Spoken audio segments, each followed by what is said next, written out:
아기들 웃는 거 보면 진짜 너무 사랑스럽죠. 그 조그만 얼굴에 미소 한 번 딱 피면 세상이 다 환해지는 것 같잖아요. 근데요, 만약에 그 미소가 그냥 아유, 귀여워? 이걸 넘어서 우리 인생 전체를 꿰뚫는 어떤 관계의 비밀 코드 같은 걸 담고 있다면 어떨 것 같으세요? 오늘 저희가 나눠볼 이야기는 바로 이 질문에서 시작합니다.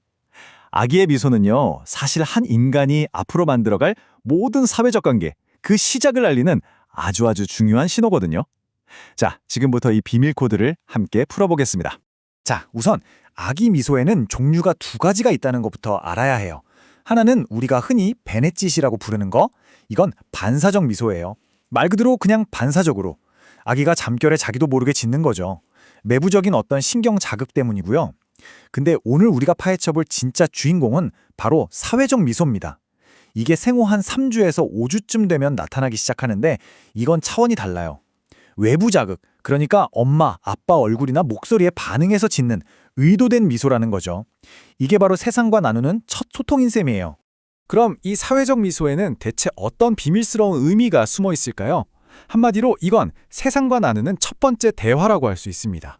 아기가 여러분을 딱 보고 미소 짓는 그 순간, 그건 안녕하세요, 나 여기 있어요, 당신이 보여요 하고 말을 거는 거랑 똑같아요. 육아에 지쳐있던 부모는 이 미소 한 방에 그냥 모든 피로가 눈 녹듯 사라지잖아요. 이게 바로 한 인간이 사회적인 존재로 나아가는 정말 작지만 위대한 첫걸음인 겁니다. 한번 생각해보세요. 아기가 미소를 보내고 그걸 본 양육자가 아이고 예뻐라 하면서 말을 걸고 안아주고 이 간단한 상호작용이 계속 반복되면서 아기는 세상에 대한 가장 근본적인 교훈을 배워요. 바로 신뢰죠. 아, 내가 신호를 보내니까 세상이 응답해주네.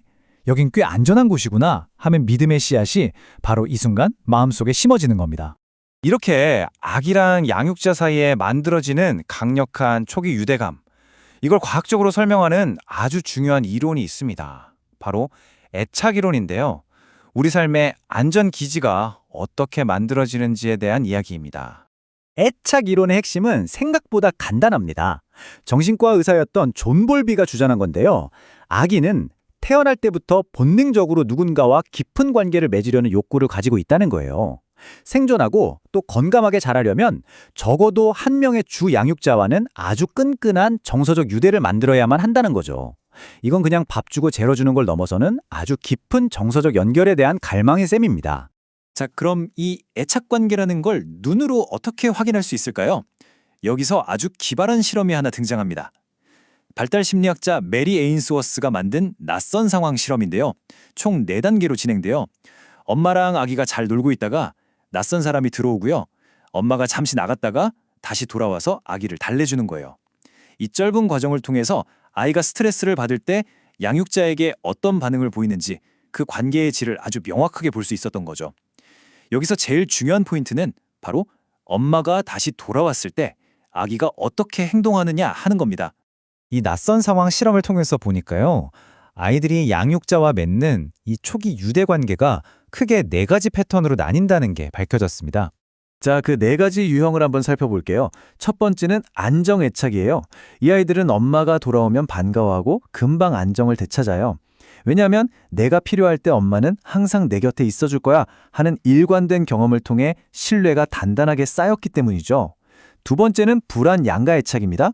이 아이들은 엄마한테 막 매달리면서도 동시에 화를 내는 등 좀 헷갈리는 행동을 보여요. 양육자의 반응이 어떨 땐 받아주고 어떨 땐 무시하고 예측이 불가능했던 거죠. 그러니까 아이 입장에선 위로를 원하면서도 분노가 치미는 거예요. 세 번째는 회피 애착인데요. 이 아이들은 엄마가 돌아와도 아예 무시하거나 피해버립니다. 자신의 요구가 계속 거절당하는 경험을 하다 보니 아, 기대해봤자 소용없구나 하고 아예 감정 표현을 억제하는 법을 배워버린 거죠. 마지막으로 혼란 애착은 가장 예측하기 힘든 패턴이에요. 갑자기 얼어붙거나 두려워하는 등 모순된 행동을 보이는데 이건 보통 양육자 자체가 두려움의 대상이 되는 좀 더 힘든 환경과 관련이 깊습니다. 결국 이 모든 패턴의 핵심은 딱 하나예요. 아이의 행동이 양육자의 반응과 얼마나 긴밀하게 연결되어 있느냐 하는 거죠. 이 모든 걸 관통하는 핵심 개념이 바로 메리 에인스워스의 이 한마디에 담겨 있습니다. 양육자는 안전기지가 된다. 우리가 등산할 때 베이스 캠프를 치잖아요. 힘들고 지칠 때 언제든 돌아와서 쉬고 재충전해서 다시 나아갈 수 있는 곳. 양육자가 바로 아이에게 그런 존재라는 거예요. 이 베이스 캠프가 얼마나 튼튼하냐에 따라서 아이가 세상을 탐험하는 방식이 완전히 달라지는 거죠. 중요한 건 이 어린 시절의 경험이 그냥 과거의 일로 끝나지 않는다는 겁니다. 우리 마음속 깊은 곳에 새겨져서 앞으로 맺게 될 모든 관계의 청사진을 만들게 되거든요. 심리학에서는 이걸 내적 작동 모델이라고 불러요. 좀 어려운 말 같지만 말 그대로 내 마음속에서 관계란 이런 식으로 작동하는 거야 라고 생각하는 기본 설계도, 즉 청사진인 셈이에요. 이 청사진은 크게 두 가지 질문에 대한 답을 담고 있어요. 첫째, 나는 사랑받을 가치가 있는 존재인가 하는 나에 대한 생각. 그리고 둘째, 다른 사람들은 내가 필요할 때 기댈 수 있는 존재인가 하는 타인에 대한 믿음이죠. 그리고 우리가 성인이 되어서 맺는 모든 관계는 바로 이 청사진의 영향을 받게 되는 겁니다. 여기서 아마 이런 걱정을 하시는 분들도 계실 거예요. 어쩌죠? 우리 아이는 사회적 미소가 좀 늦는 것 같아요. 만약 생후 2, 3개월이 지나도 사회적 미소가 잘 보이지 않는다면 이걸 섣불리 어떤 문제라고 진단해서는 안 돼요. 그저 우리가 주의 깊게 살펴봐야 할 하나의 신호라고 생각하셔야 합니다. 어쩌면 아이에게 좀 더 많은 외부 자극이 필요하다는 뜻일 수도 있고요. 아주 드물게는 다른 발달 이슈의 신호일 수도 있거든요. 그러니까 핵심은 혼자서 걱정하고 결론 내리지 마시고 전문가를 찾아가서 정확한 조언을 구하는 게 가장 중요하다는 겁니다. 자, 이제 이야기는 어린 시절을 지나 우리 모두의 현재로 넘어옵니다. 유아기의 그 경험들은 과연 성인이 된 지금 우리 삶 속에서 어떻게 메아리치고 있을까요? 정말 놀랍게도요. 어린 시절에 만들어진 그 관계의 패턴들은 그냥 사라지지 않아요. 마치 그림자처럼 우리를 쭉 따라다니면서 친구 관계, 그리고 특히 연인 관계에서 그 모습을 드러냅니다. 나도 모르는 사이에 어린 시절에 만들어진 그 관계의 청사진을 계속해서 사용하고 있는 셈이죠. 그래서 유아기의 애착 유형이 성인기의 관계 패턴으로 거의 그대로 이어지는 걸 볼 수 있습니다.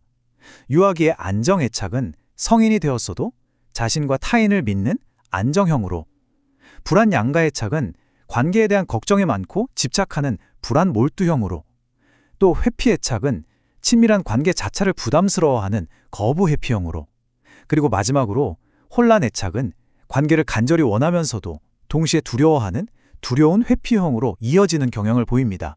예를 들어서 안정 애착을 형성한 성인은 어떨까요? 이들은 자신과 타인에 대해 긍정적인 내적 작동 모델을 가지고 있겠죠. 그래서 기본적으로 자존감이 높고 다른 사람을 믿을 줄 알아요. 관계에서 갈등이 생겨도 그걸 피하거나 폭발하는 게 아니라 건설적으로 해결해 나가고요. 친밀한 관계를 즐기면서도 상대방이나 나의 독립성을 존중할 줄 아는 거죠. 아기의 그 작은 미소 하나에서 시작된 이야기가 결국 우리 모두의 삶과 맞닿아 있네요. 자, 오늘 이야기를 마무리하면서 마지막 질문 하나를 던져보겠습니다. 지금 여러분의 우정과 사랑, 그 모든 관계들을 이끌고 있는 여러분 마음속의 내적 작동 모델은 과연 어떤 모습인가요?